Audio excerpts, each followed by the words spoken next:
Chiang Mai is not a city you merely pass through. It is a place you absorb slowly and deliberately, letting each street and scent settle into memory. Arriving here for the first time, I had 48 hours to peel back its layers.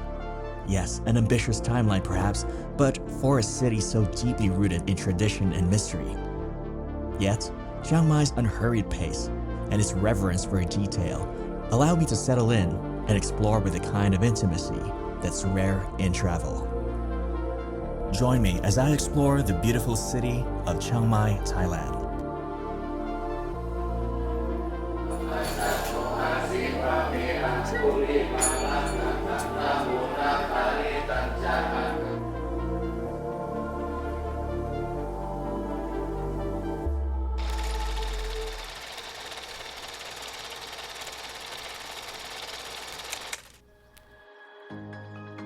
But before anything else, did you know that Cebu Pacific now flies thrice a week to Chiang Mai, Thailand?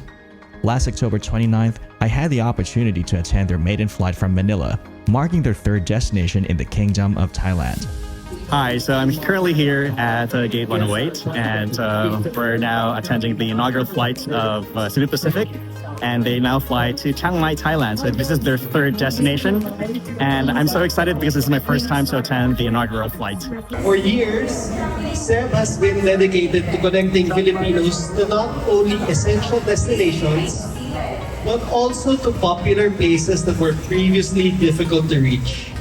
And to make things more interesting, because I was the first one to check in online, I won a free round-trip ticket to Chiang Mai. Looks like I will be back again in this beautiful city sooner than I thought. Thank you, Cebu Pacific, for making moments happen.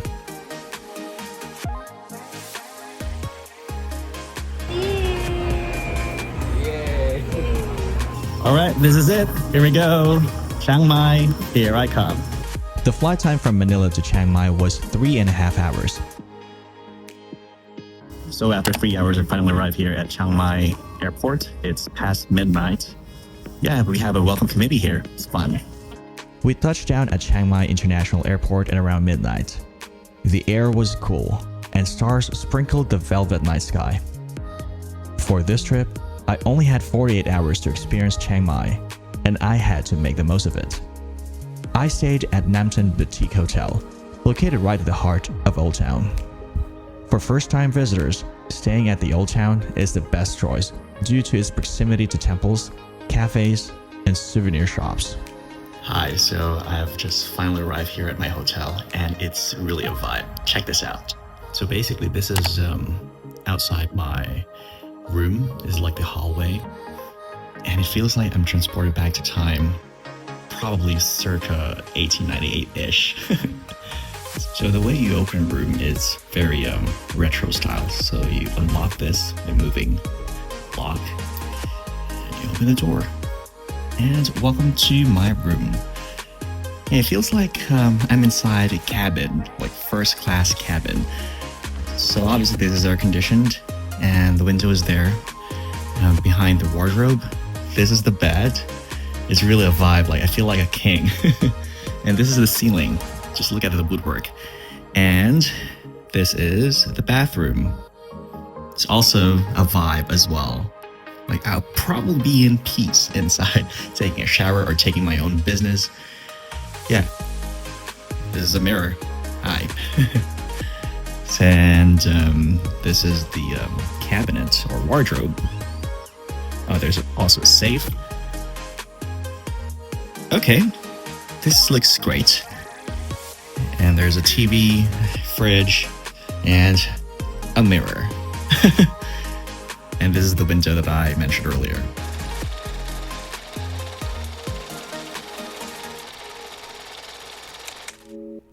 Touching down in Chiang Mai for the first time felt like stepping into an enchanted realm, a place where ancient tales linger in the air, woven between temple spires and bustling street stalls.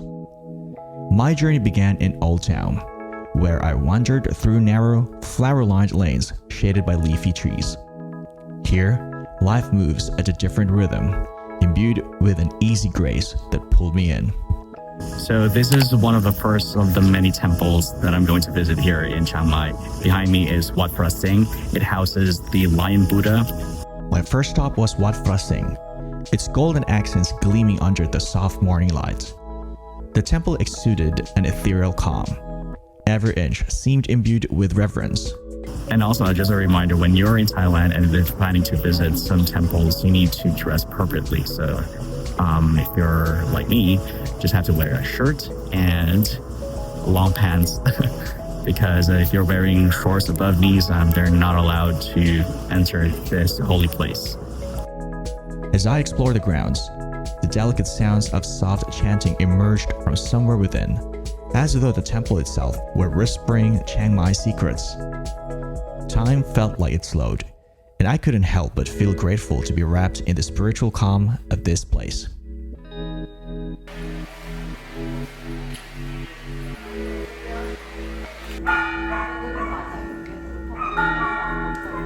Needing a coffee break, I went to Aka Ama Coffee, a cozy nook that epitomized the town's understated charm. Inside, the scent of freshly ground coffee enveloped me, and I was delighted by the discovery that their beans came from local Aka villages. Each sip of my brew was a small marvel, earthy and smooth, the product of community and care. It was a perfect interlude, grounding me in the town's pace and warmth. Feeling invigorated, I continued my walking tour to Wat Chedi Luang. This temple, more weathered and stoic than the last, stood like a sentinel of history. Its towering, ancient Chedi, partially restored but still bearing the scars of time, felt grand and timeless, embodying centuries of faith and resilience. Standing there, dwarfed by its massive structure, I felt a connection to something vast and enduring. I'm inside this small chapel and only men are allowed to enter this. But it's a vibe and very colorful.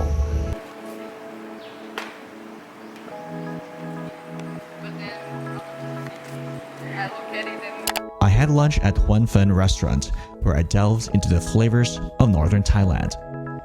The dishes were vibrant and complex. Khao soi with its spicy coconut curry, balanced by crispy noodles, Sai Wa sausage bursting with herbs, and the unmistakable zing of local spices.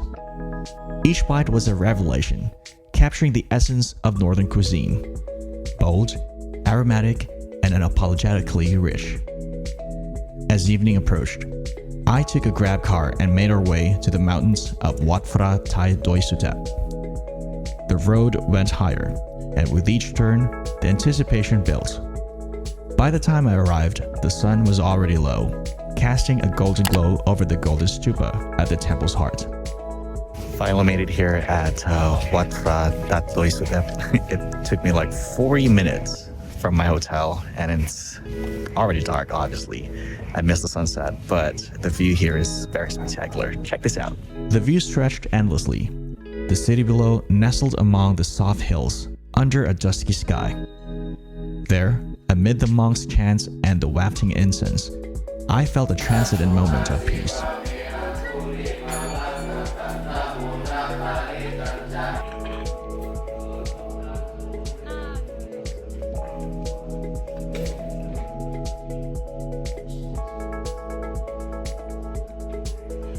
It's really peaceful here. Like, it's chill and the lighting is on point. And it's really nice to hear the monks chanting their prayers. It's very spiritual, if you put it that way. My day ended at the Chiang Mai Night Bazaar, a lively maze of stalls and street food thrumming with the city's heartbeat.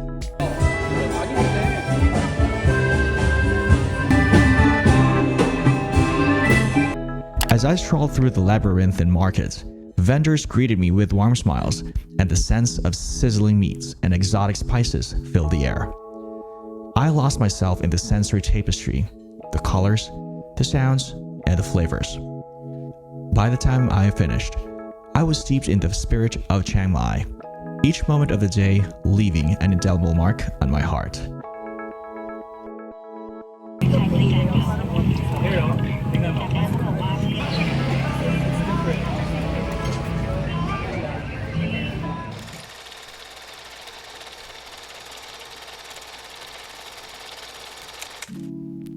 On my second day in Chiang Mai, I woke up with a bittersweet feeling, knowing I had just one last day to soak in this serene city.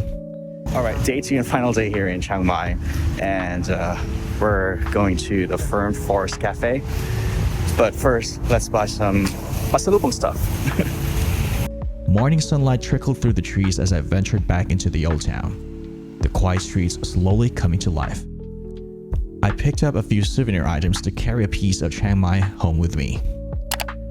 For lunch, I met with friends at Fern Forest Cafe, a lush oasis tucked away in a quiet corner of town.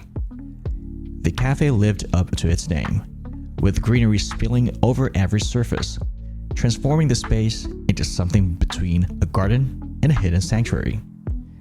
We sat under sprawling ferns and vibrant flowers, indulging in local dishes and sipping on refreshing herbal drinks as soft sunlight filtered through the leaves. The laughter and conversation filled the air, mingling with the sounds of rustling leaves, and for a while, time felt blissfully suspended. With lunch behind us, we headed to Central Festival Mall, where we navigated the sleek, modern corridors in search of last-minute essentials. It was a lively contrast to the historical calm of Old Town, a reminder of how Chiang Mai seamlessly balances its rich history with a modern pulse. I picked up a few small gifts, and we lingered, savoring the easy pace that makes even a shopping trip feel unrushed. Later in the afternoon, we returned to the Old Town, making our way to Cafe Siam for a final indulgence of tea and treats. The quaint atmosphere felt like a warm hug, the kind of place where old-world charm meets a touch of the contemporary. Over delicate pastries and fragrant tea and coffee, I found myself lost in the moment, surrounded by friends and immersed in the simple pleasure of a quiet afternoon. The cafe felt like a fitting finale, encapsulating the understated beauty of Chiang Mai.